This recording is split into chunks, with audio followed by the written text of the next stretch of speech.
নমস্কাৰ, মোৰ ফেচবুক পেজটোলৈ আপোনালোকক সকলোকে স্বাগতম জনাইছোঁ। আৰু আজি মাকুমপথাৰ আঞ্চলিক ৰঙালী বিহু সন্মিলনলৈ আহিছে আমাৰ চক্ৰপাণীৰ পৰাশৰদা। তেওঁৰ লগত কিছু কথা পাতি পিনি আপোনালোকক দেখা যাম। ধন্যবাদ।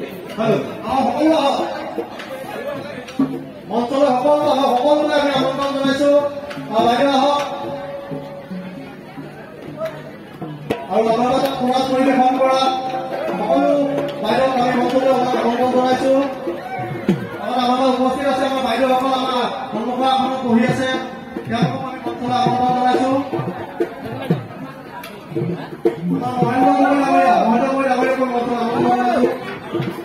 এয়া আমাৰ চক্ৰদা, তেওঁ এতিয়া বাৰ্তালাপ কৰিব আমাৰ মাকুমপথাৰ ৰাইজৰ লগত। আপোনালোকে সকলোৱে চাই যাব।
কমিটিৰ ইয়াৰ পৰাই আছে আগলৈ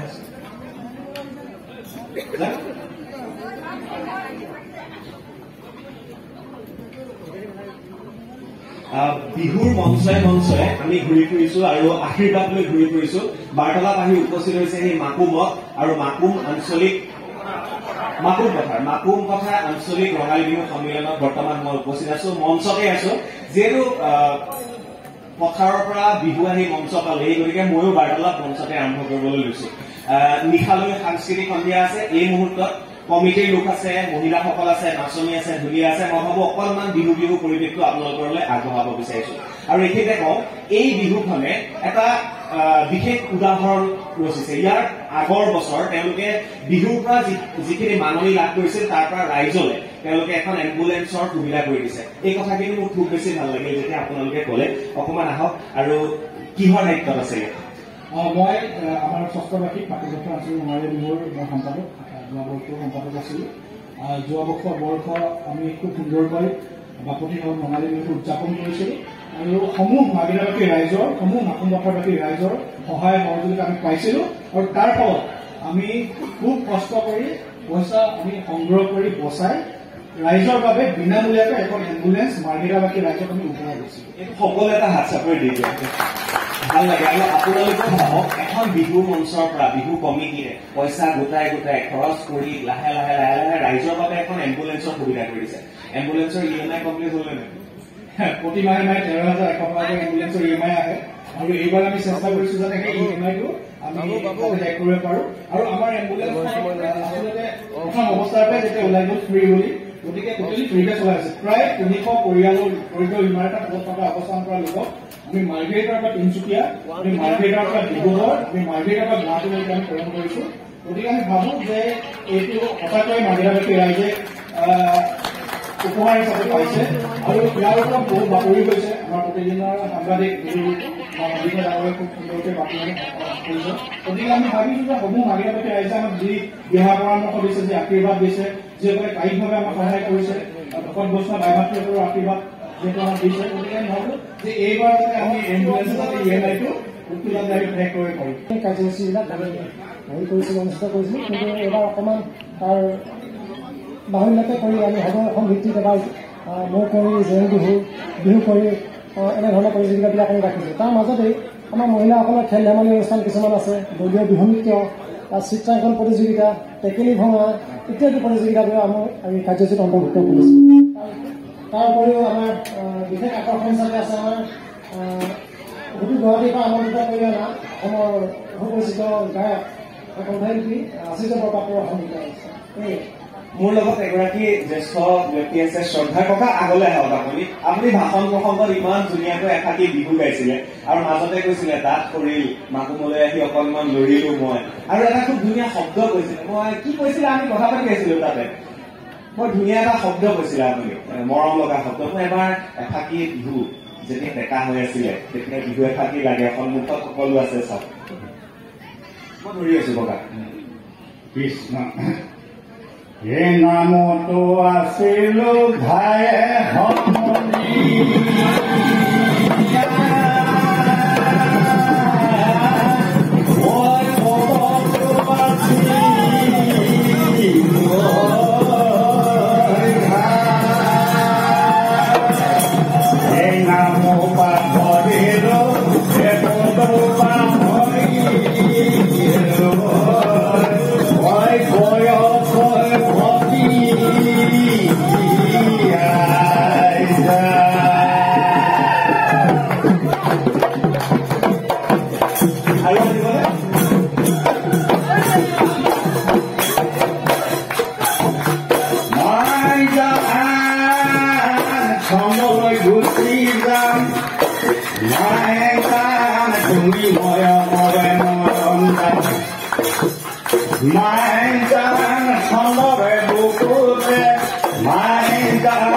জীবন কবিতার চিন্তাময় মরন্দান হয় মায় জান আম সংঘাতিব মায় জান এদিন থাকিব মায় জান প্রেরণা দিব মায় জান চন্দ্র গুচিজা মায় জান তুমি ময় পলে মরন্দান মায় জান চন্দ্রে বুকুতে মায় জান জীবন কবিতায় ধন্যবাদ ধন্যবাদ ককালে ভালকে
ব্যতিক্ৰম দেখিছো কাৰ্যক্ৰমণিকা পৃথক আৰু কি কি আছে।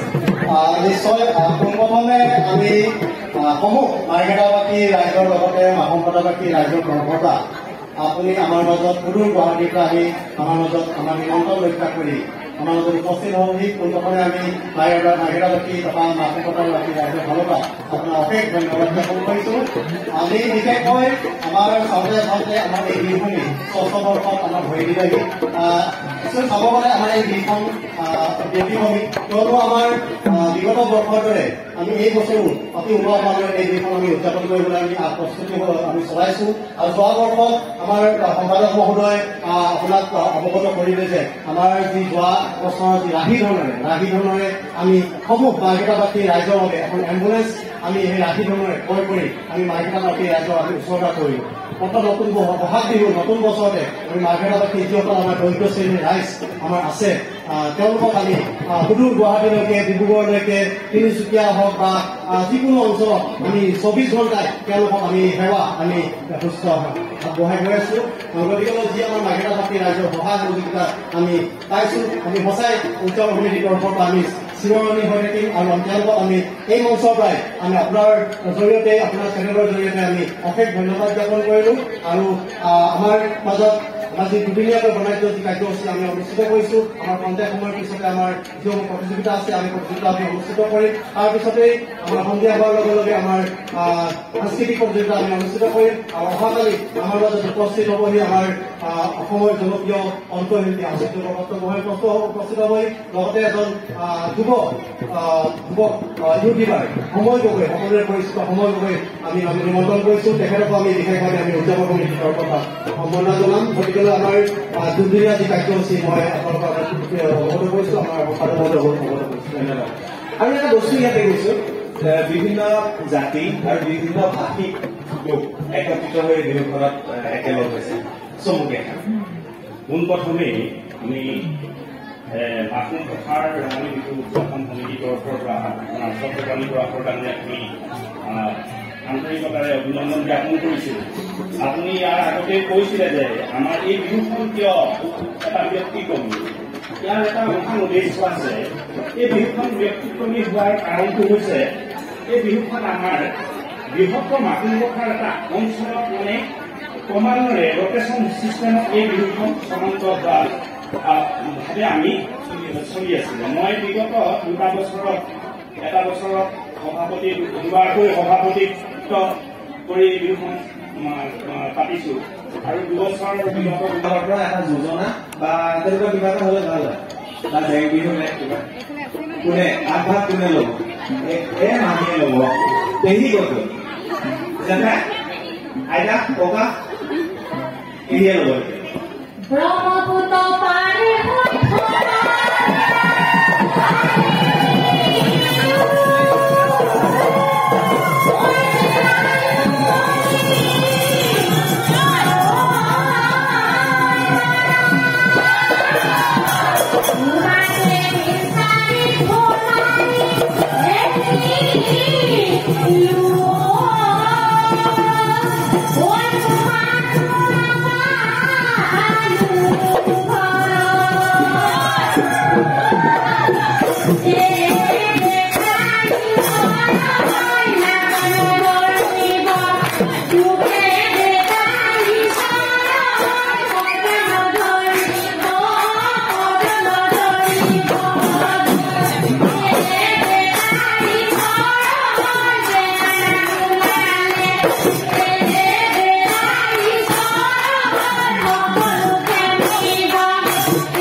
নতুন বোৱাৰীৰ ওচৰলৈ নগ'লে পাঁচটা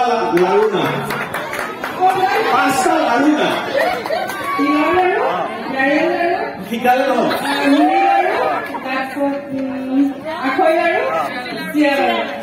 আখৈ লাৰুটো খাইছো একদম ওচৰলৈ পাঁচটা পিঠাৰ নাম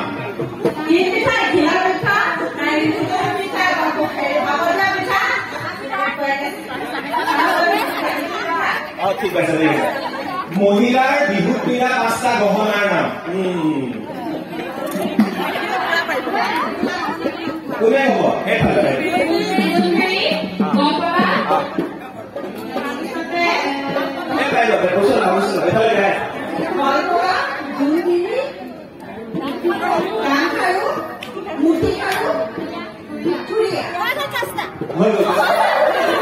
পাঁচটাহে হ'ব যেতিয়া হওক ধন্যবাদ জ্ঞাপন কৰিছোঁ খুব ধুনীয়াকৈ আমি মঞ্চ উদ্বোধন কৰিলো মঞ্চ ঠিকে আছে এতিয়া আমি বাকৰিলৈ যাম